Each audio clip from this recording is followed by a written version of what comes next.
Hey y'all, it's me, Shaw360. I know a lot of you are probably asleep right now and will not see this live until tomorrow.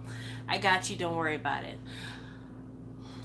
The title of this live stream is called Past the Point, and y'all, I think I'm almost at a breaking point with K-pop for real. And not K-pop as a genre, more like being a K-pop collector. I don't know how this has been affecting the rest of you, but collecting for me has been obviously second priority to, my health and my finances and my family and what's going on with the world and coronavirus and all those other things. K-pop is a very distant second, 15th placer. But there's just so many things that have culminated recently that have made me just want to stop being a collector altogether, that I was like, if I'm feeling this way, there's got to be other people who are feeling similar. So I thought I'd get on this live stream and I'd talk to you guys about it. So the thumbnail is this right here. It's a little snow globe that I got. Is expensive. It's really expensive, but it's for SHINee's 12th anniversary. And hey Mason. And this is the snow globe here. It's really, really pretty. You can see it's very small. It fits literally in the palm of my hand. If you put it up to my face, see it's very tiny. It's not big at all. This snow globe cost me $70.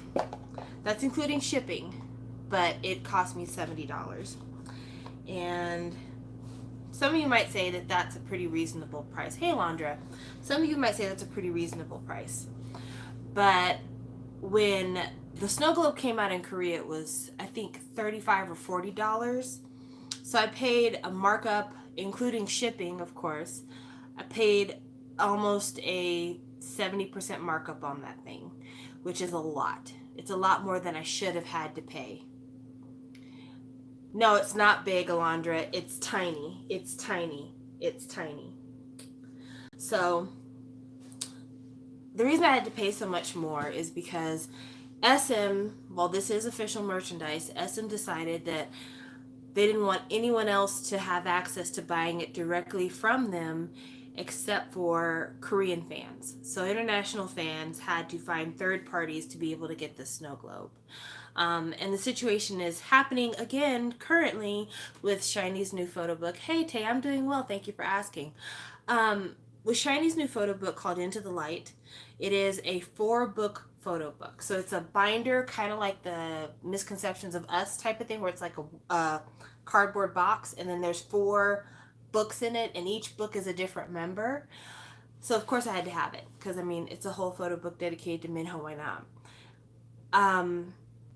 It is around $44 currently. If you are a member of the fan club, you can buy it. If you're an ACE member of the fan club, you can get a 10% discount on it, which makes it under $40.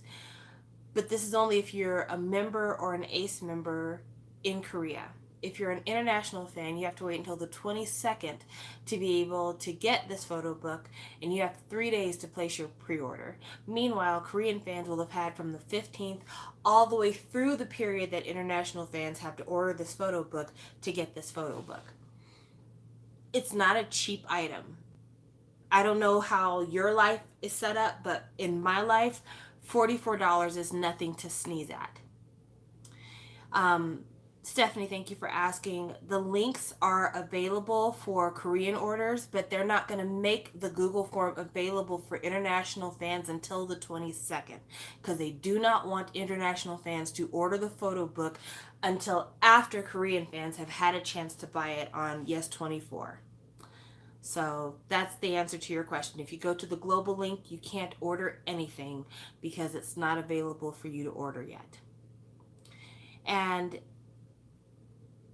this is just symptomatic of the constant feeling I have of being a second-class citizen in K-pop. Like, already the coronavirus was fucking up any plans I had for collecting K-pop. For instance, ordering albums is a nightmare right now. Shipping is out of control because K-Packet is no longer an option, so it's either FedEx, DHL, or EMS. All those options, you're spending a minimum of $20 to do the shipping. So let's say I want to get the new Hayes album, Lyricist. I pay $15 for the album, $20 for the shipping. That's now a $35 album. Most K-pop albums that I buy, on average, once you include shipping for brand new albums, we're looking at around 20 to 25 bucks. That cost is now increased by $10. $10 on one album may not seem like a lot of money, but if you're a multi-fan and you're buying maybe 3 albums a month, you've gone from spending $60 on K-pop to now spending almost $100 on K-pop. And that's a huge difference to a person who has a budget, to a person who's living on maybe one income and is paying all their own bills, like me, somebody with a child that they still have to take care of and make sure they have a place to come back to when summer vacation is over. And the cost is astronomical, which makes collecting less and less attractive. The way these companies set up their albums, so it's some fucking scavenger hunt to get the most copies and the most pieces. I'm looking at you, Pledis. I'm specifically talking about 17's new album. Why do you have to have a degree in advanced physics and mathematics in order to be able to figure out what the fuck is going on with that album? But going through all this again, over and over again, I feel kind of like a second-class citizen when it comes to K-pop. And probably the worst bit of it has been everything having to do with like all the social unrest in America. So the other day I was in Target. I filmed my quick therapy bite at Target, in the parking lot of Target. And when I was inside of Target, I saw the new NCT album and I really wanted to buy it. It was $22, which is a very reasonable price. It would have been very doable. But then I thought about the fact that, no one said anything. SM hasn't said anything. And there's songs on this album that were written by black composers and produced by black producers. And still nothing from SM. And I just couldn't justify myself giving new money and record sales to NCT that would basically go into SM's pocket and not feel like they cared about me. And I'm sure that there are people who are going to say, you shouldn't punish the artist for the sins of the label. And I absolutely agree with you. There are labels out there that are hottest of garbage. Pledis, again, I'm looking at you. And you shouldn't ding the artist for the sins of the label.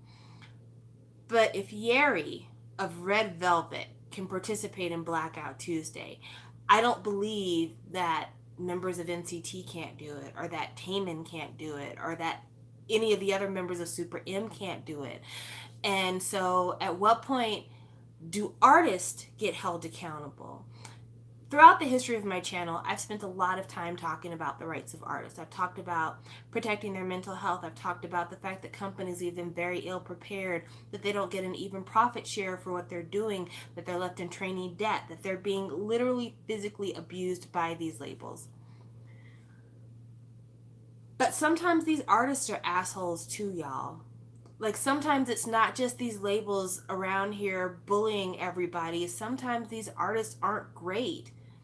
Sometimes these artists take the shit you buy them at fan signs and for their birthdays, and they give it away to girlfriends and buddies so that they can flex and show how much stuff they have. And that's not right. Sometimes these artists take advantage of groupies, and they take the time to befriend fans only to abuse fans.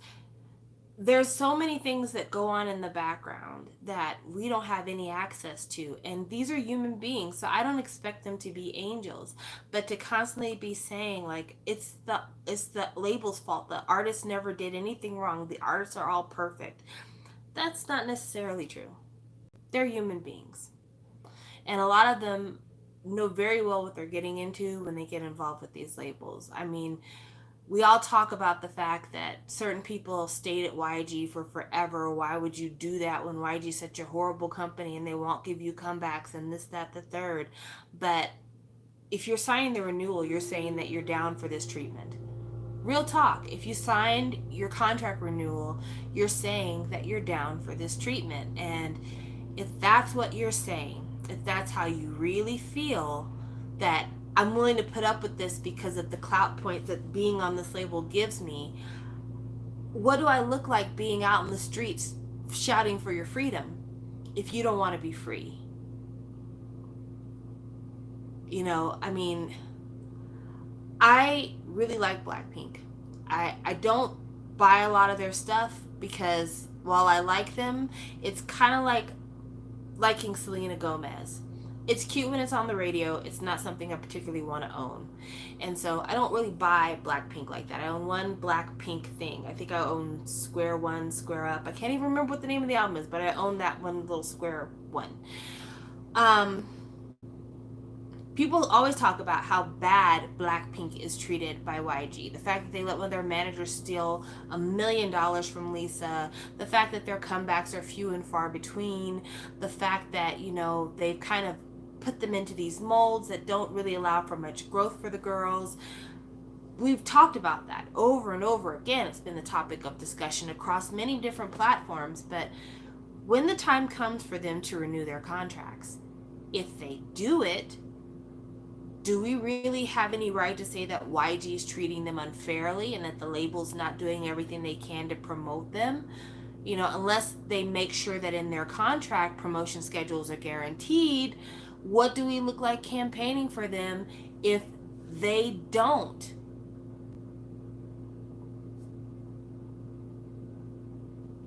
Same thing with like a lot of artists that have been on labels for a really long time. Like you can look at Kangta, you can look at Super Junior, a lot of those guys.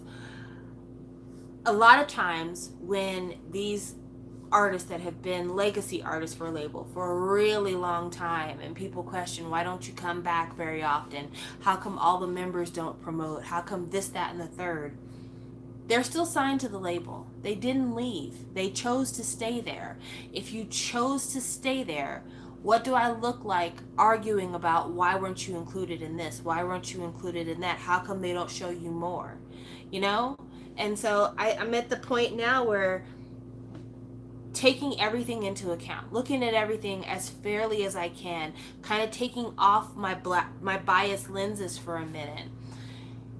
K-pop more and more is stopping being my safe space, and it's starting to feel rather hostile.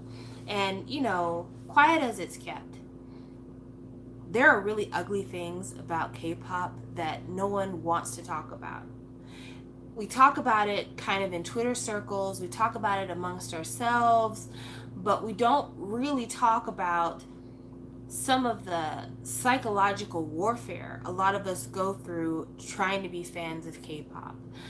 I don't know how many people I have known that I've followed their YouTube channel, I've either met them in real life or I've come close to them on social media, and inevitably someone came for them in a way that was vicious and vile and disgusting in the name of K-pop. Literally in the name of K-pop. Let's talk about Katie.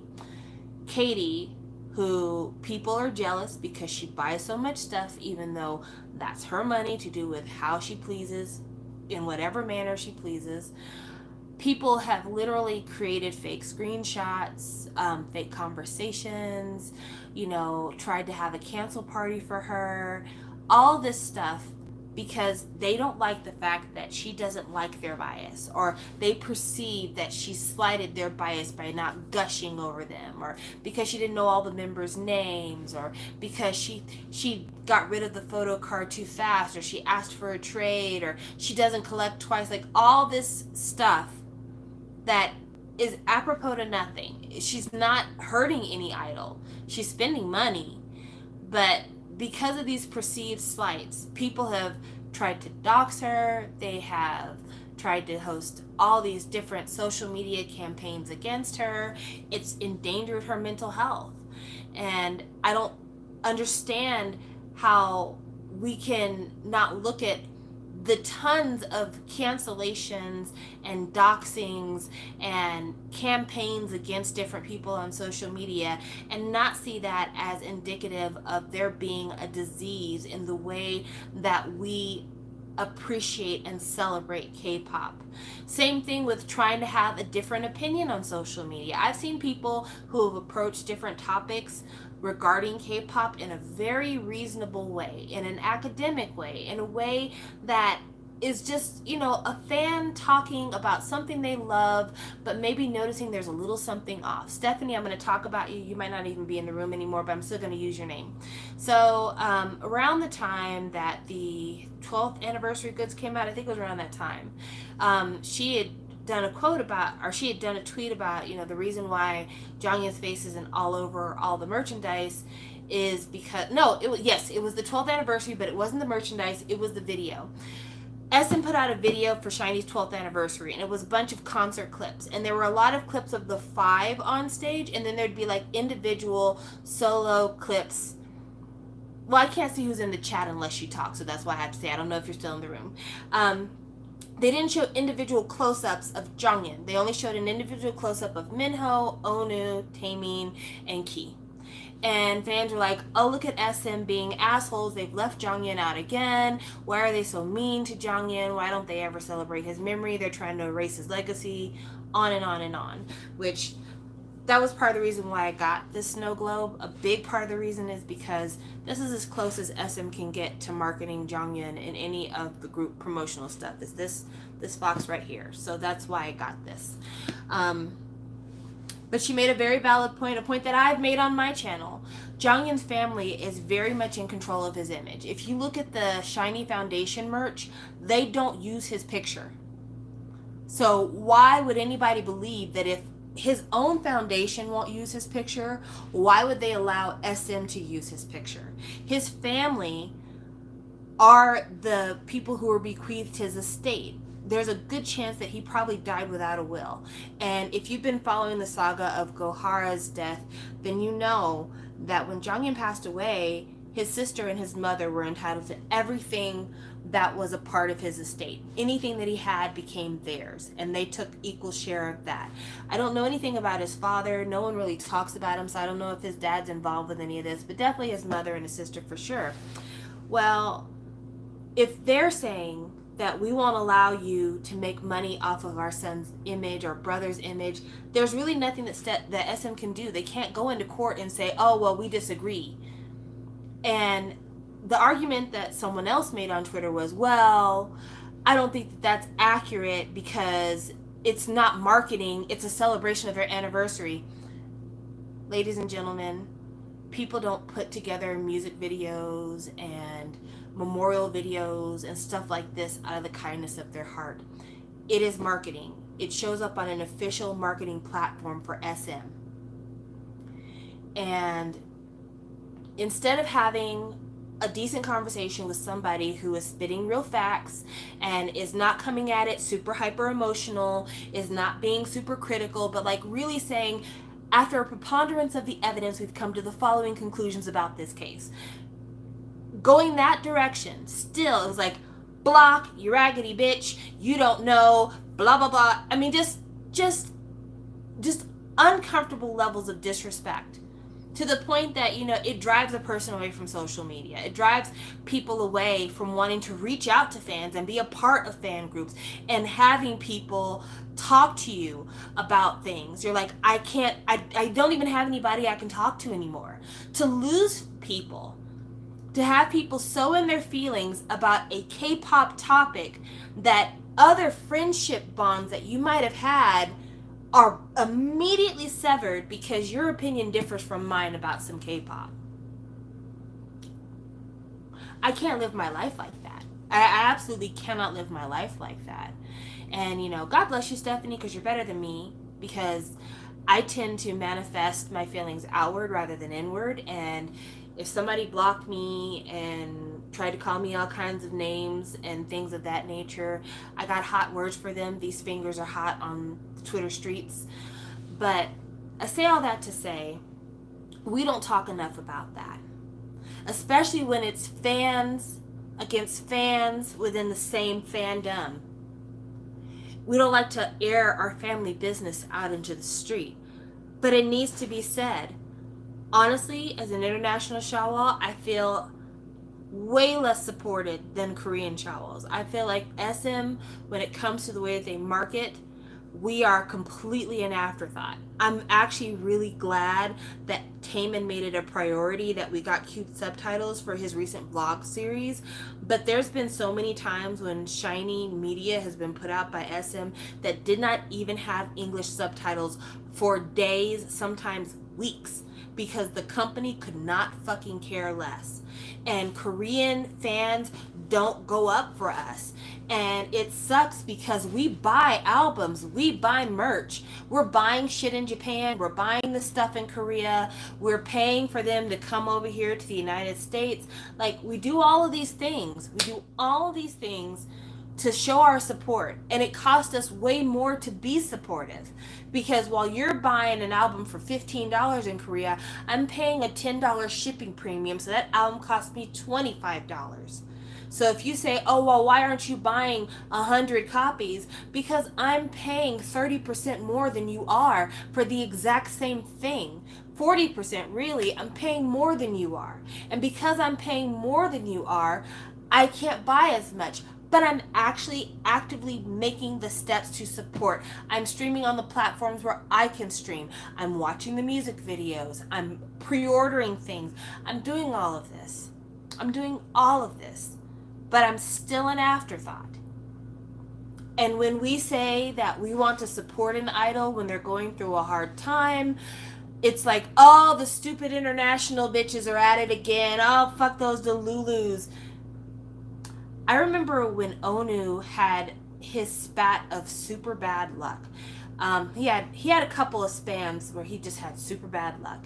He had one time in particular though where like he was caught smoking while on a date at a radio show. I think they said he said a cuss word or he flipped somebody off, and it was like all within the span of a week. And there were so many people like, Onu needs to sit out, he's damaging the team, he's this, he's that, the other. Meanwhile, international fans are saying, this is not a big deal. He's a man in his late 20s. He should be allowed to date. So what if he smokes? He's not going to hurt anybody but himself. Okay, maybe he said a curse word, but he wasn't cursing at anybody. He just said a curse word. He flipped the bird. He's still,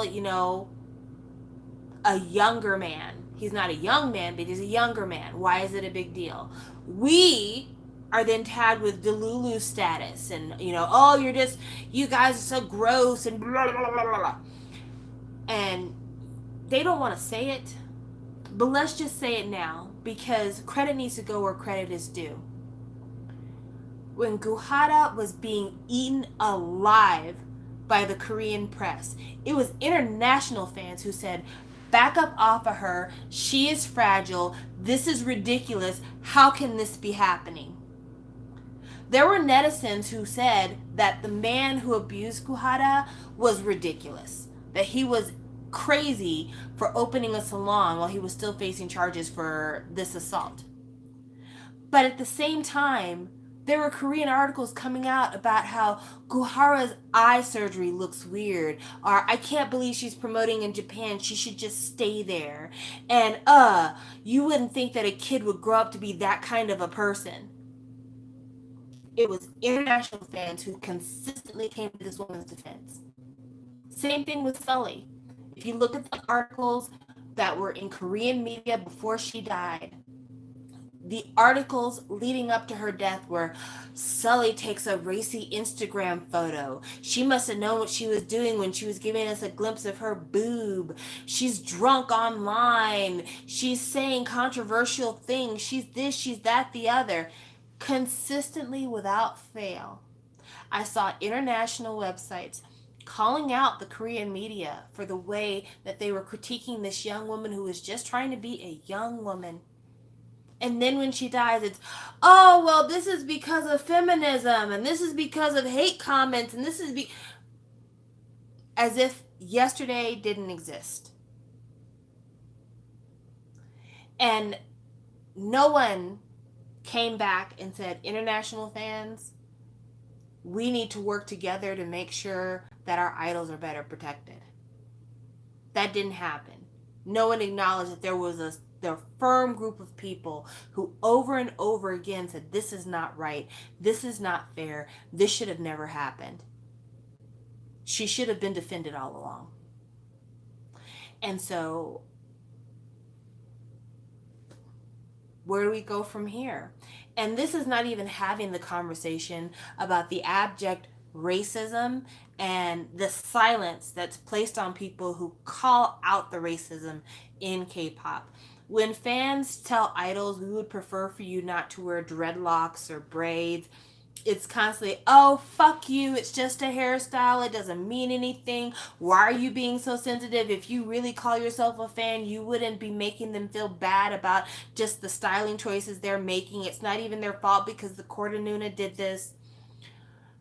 When you call them out for racist depictions of certain people, I don't know why you're acting like that. It wasn't like she was putting on blackface. She was just doing an accent. It was supposed to be funny. Lighten up. It's just a joke. Quit being so in your feelings. That specific scenario had everything to do with Wendy. Wendy, I really do hope that you're getting well. I hope that your injuries are healing. I hope that you have a long, storied career after you get over the bullshit you were put through. But Wendy, when you are on variety shows and you're showing off your crazy American accents and you decide to do your Valley Girl accent and then you decide to do your Latina accent and then you decide to do an accent which, how is neck rolling an accent? When you decide to do your black accent, oh no she didn't. Oh no she didn't. Why am I not allowed to say that feels like a racist caricature? I'd prefer for you not to do that. Why is it, oh, well, you're not being a real fan. You're being an anti. You're being a hater.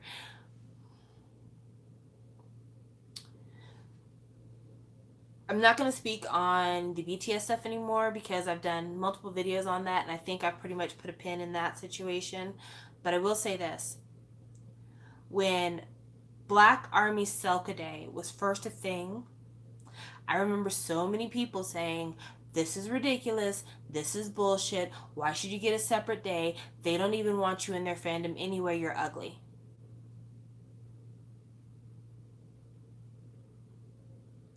How do you think that makes somebody feel in terms of support?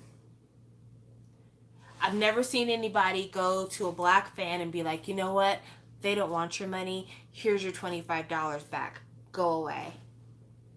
No, it's fine for me to spend my money.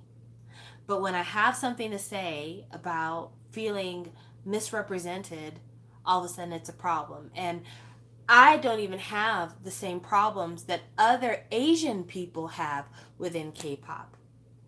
Because we are not even represented in terms of having black people as members of K-pop groups. There was Alex and Rania. I can't think of another black person in K-pop, y'all. I'm so sorry. But there was Alex and Rania, who was practically, I'm not saying she's not black, but she was the extremely fair version of a biracial person, if you know what I'm saying. But if you're Thai, or you're Vietnamese, or you're Filipino, or you're Japanese, or you're Chinese, the way that they talk about the idols that exist in K-pop who come from different places, it's literally obscene. It's literally obscene. The fact that Lisa could have $1 million stolen from her is because she is the Thai member of Blackpink. It's not because this manager was stealing from everybody. It's because Lisa was somebody he wouldn't have to feel guilty about stealing from. So she was an ideal target. When you look at the way they treated Hanging in Super Junior, when you look at how the Chinese members were treated in EXO, and why Lay really doesn't make it a priority to try to make it back to Korea to do anything with the boys, even though they have a friendship, but he's like, fuck all that noise of trying to promote in Korea. I'm not ever doing that again. Peace. You look at Japanese members of IZ*ONE and how the Korean news articles just give them tons of shit. Tons of shit. You look at the way that they talk about Lisa in the Korean press. The way that they talk about her as if she has no talent, and anytime she gets positive praise, public acknowledgement, it's media play. When Lisa had the leg meme where everybody's like, am I doing it right? And they were using her legs and then adding a different front. I saw articles in Korea saying, look at YG paying for all of this media play. People don't even like Lisa like that. I'm sorry. YG doesn't have enough money to pay for that kind of media play. It was literally an international meme. But it's discredited when it's her because she's Thai. Even though she's working extremely hard, it's discredited for her because she's Thai. And it's got to feel awful to have to smile and nod and be demure and not show out when you probably want to scream because people are so negative all the fucking time because of the place you were born and what you were born as. That's what it comes down to. People work very hard to become idols. Some people work harder than others, but people work very hard to be idols. Most of the time. Unless you're Han So-hee, in which case I guess you just have enough money to hang out with idols. But people work very hard to be idols. And it's even harder when you are not Korean because you have to prove that you deserve a seat at the table. You have to prove to them that you deserve a place. And after you've gone through the hell that it is to learn a new language, learn how to be conversational in that language, dancing, singing, variety, showing your personality, trying to know cultural touch points so that you don't seem completely lost when you're having conversations with people who are DJs and MCs of shows and things like that. To go through that kind of work and people be like, oh, well, you're not that talented. The idols from other countries who make it big in Korea are the actual equivalent of Olympic athletes for all the work that they have to put in just to get as far as they get.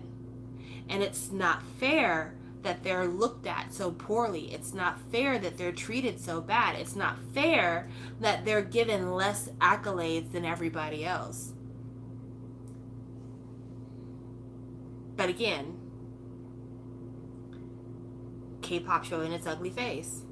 K-pop showing its ugly face because a lot of times the shitty behavior is not the public. Sometimes, a lot of the times, the shitty behavior is the label. The shitty behavior is the label treating them like they're less than because they're the foreign member. So, where do we go from here? Obviously, I ran through the gamut of grievances that I have against K-pop right now. And where does that leave me? It leaves me not desiring to be a collector anymore. Honestly, it leaves me wanting to believe that it's about time to exit the game. I still have things that I want. I have things that I've ordered. I have things that are waiting to be shipped.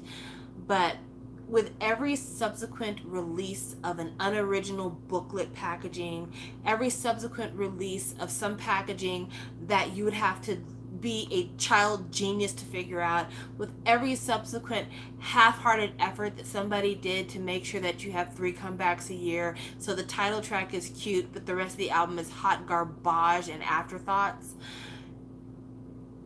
Why should I keep trying? Why should I keep persisting in this? To Twitter's point, why should I keep campaigning on social media? Why should I keep streaming? Why should I keep doing these things? I do the things I want to do because they're the things I enjoy. But I've spent a lot of time on the internet, especially here on YouTube, campaigning for the collector, talking about the collector's journey, talking about why collecting means so much to me, what I get out of being a collector, why I continue to do it, why I buy $70 snow globes. And I'm just getting past the point of thinking that that advocation is valid anymore. I'm past the point of thinking that I can give you cute tips about where to get things and where to buy things and all of that stuff, because at the end of the day, it's pretty much the same. At the end of the day, it's pretty much the same. It is companies who absolutely don't care about you. artists who might not care about you. It is money grab after money grab after money grab after money grab. And don't get me wrong, I like booklets. I love the pictures. But all that shit is scanned on the internet for free. And you can download a whole album for around $7 to $10. So I just don't understand how to justify doing this anymore. And so I'm going through changes. I'm going through trying to figure out what the next step is. I have so many things in my collection that I love.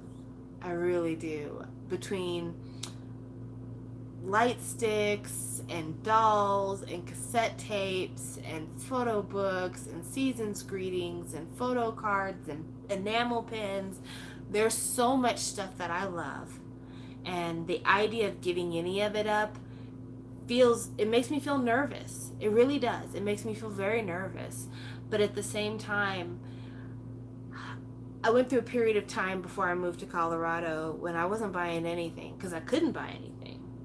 And I survived that. And if what I need right now is to take a hiatus from the collecting world to kind of reevaluate, how do I really want to spend this money, there's a good chance I can do that again and I'm going to be fine. Sometimes when you are forced into situations, you see how much you can actually take. And I think that showed me what I can actually take and what I'm willing to take. And I don't know. I want to see people do better. I want to see people do better so that I can enjoy it again. But there's just been a lot that's been telling me that it's getting past the point of maybe just a small hiatus. I'll still be keeping up with the news. I'll still be talking about K-pop on this channel. I'll still be doing the things for the most part that I've been doing. Expect to hear this mouth over and over again. But it definitely is, it's not as fun. It's not as fun. And I need something big to happen to make it fun again. I absolutely need something really big to make it fun again. So thank you for sitting through my 40 minutes worth of ranting and being depressive and everything else, because I needed to get that out of my system. But I'm not going to leave you like this, because night night, Tay, because I don't want to. I'm going to leave you with something positive. So let's talk about Good Girl. I haven't been keeping up with Good Girl. I'm going to be honest with you. I've been really busy with Boys Love. Me and Mason have a vlog we do together on his channel. Mason is MBK-Pop 1997. You've probably seen him in the chat.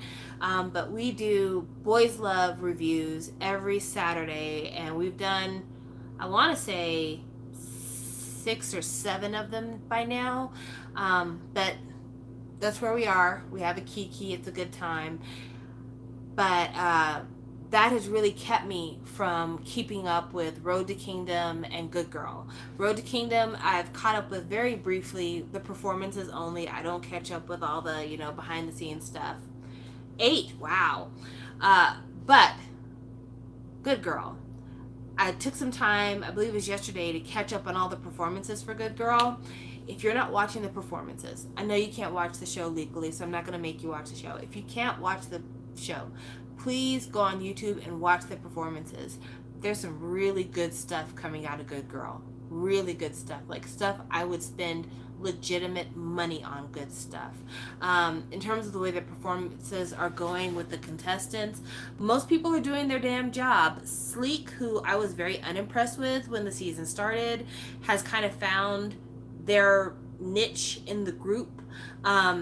They've done a really good job of kind of being a featured player in songs or a partner in songs rather than being the main one solo, and that's really played to their benefit. They did a really good duet with Ailey. Also, they did a really good stage with Jamie, Hyunwoo, and it was Sleek, the 3 of them together. Really, really good. They even sang Blinding Lights by The Weeknd in an actually decent manner. Night, Mason. So I was really impressed with Sleek's progress on the show. Queen Wasabi, I know y'all don't really take her seriously. I get it. I really like her. And she did a performance this last week that was actually really good. I liked her backup dancers. It was twerking again, but it was a kind of twerk song that I could see myself listening to on my off hours, like along the lines of a Monet type of thing. But she had a male collaborator on her stage, and halfway through her performance, they kissed each other. And it wasn't like a tonguey kiss, it was like more of like a peck, like a, it was that kind of a kiss. But the look on everyone's face in the room was priceless. So Queen Wasabi, I'm here for you. I know people dismiss you because you like to shake that booty, but you know what? You're doing something that Korea doesn't have right now, and the people that are going to come after you are going to refine it, and you're going to be seen as a trailblazer. I promise you. Yunwei, I really like Yunwei a lot. Her first performance was a little bit sleepy, and I said as much in my review, but watching her subsequent performances, I need that album. And I need that album like yesterday. I don't know that I'm here for her rapping necessarily, because she hasn't done as much of it on the show, but her singing, she is the next Hayes. Like, it's for her to lose at this point. She's got it. Ailey on this show has been surprisingly good.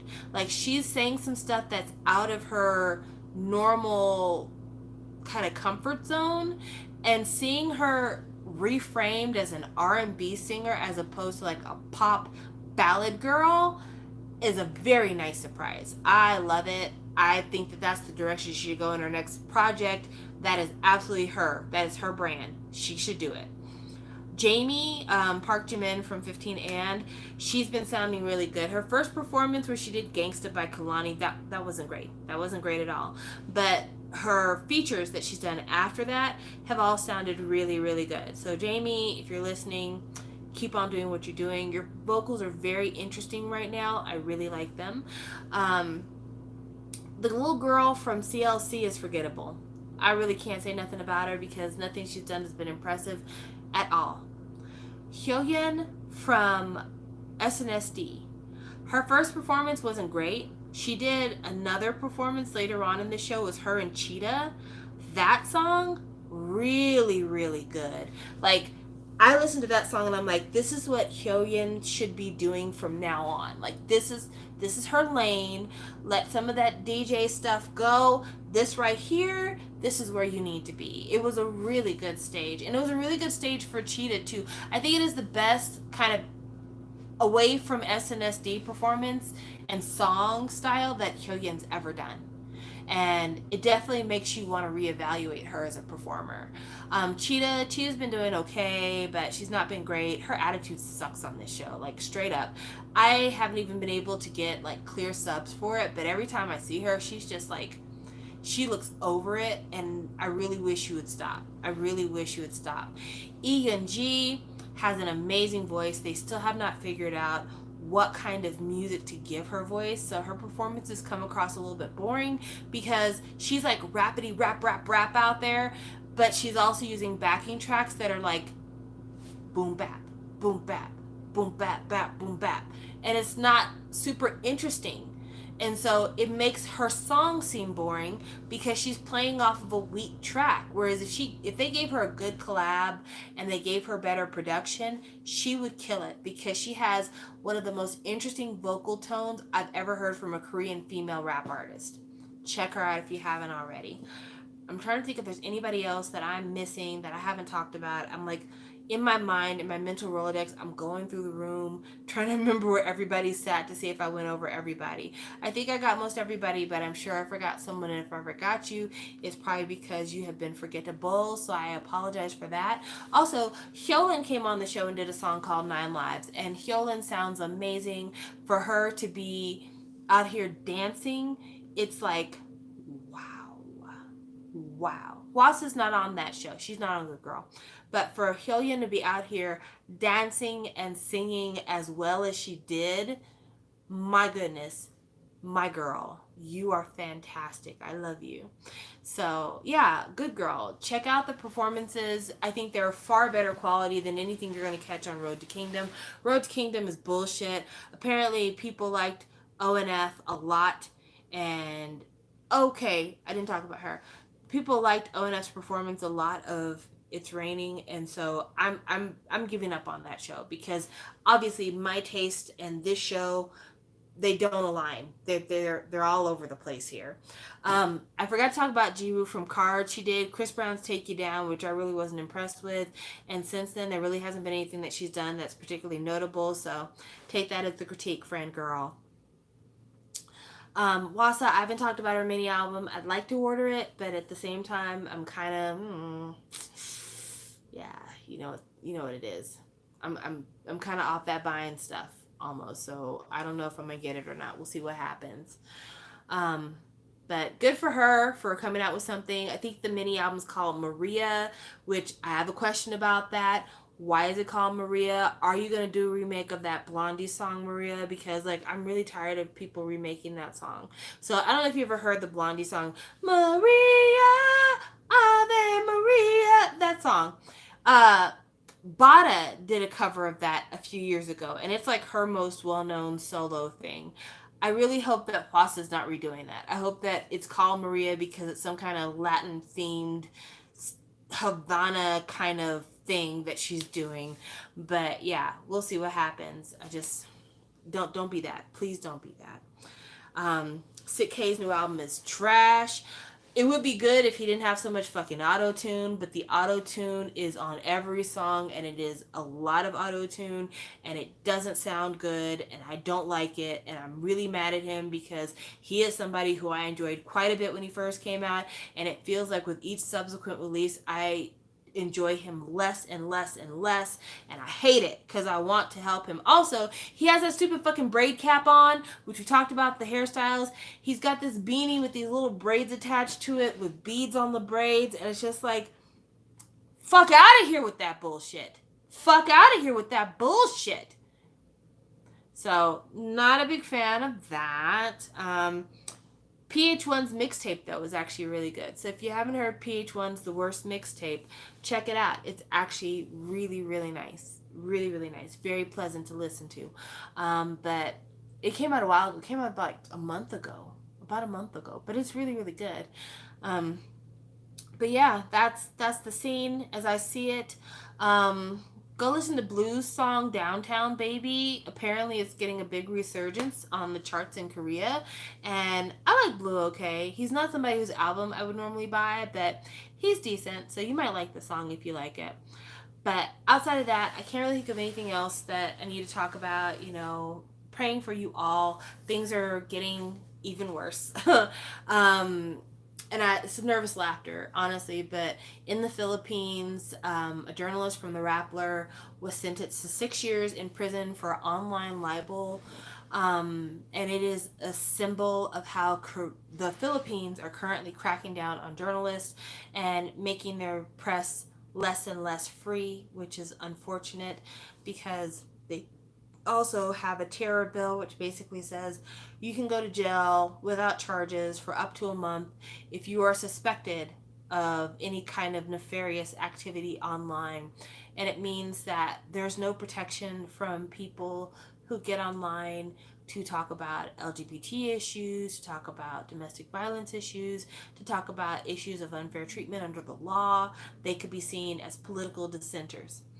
And so this sentencing for this journalist is just the tip of the iceberg, and that they didn't want to give one of their national television stations the permit to keep on operating, which was, I think it's ABS-CBN. A lot of stuff is going on there. So to my Filipino brothers and sisters, I wish you the best of luck in trying to not become a dictatorship over there. And stuff still going on with China, as always. South America is still what it is. We hope that they won't burn any more rainforests, but at this point, with the news being what it is, we don't know if the fires are still burning. I swear every morning I wake up and I'm like, we're living in Revelations. I'm just waiting for the 4 horsemen to show up because it feels like a nightmare. But I hold on to the belief that not only as a human being, but as a soul, that if I can do my part in easing the burdens of others, if I can do my part in not adding to the harm of others, if I can do my part in giving you a place of respite and rest in the midst of all this, then I've done the thing I was put on this earth to do, and I hope that it will leave my soul free and clear, my conscience well, and that, I'll see you guys on the other side.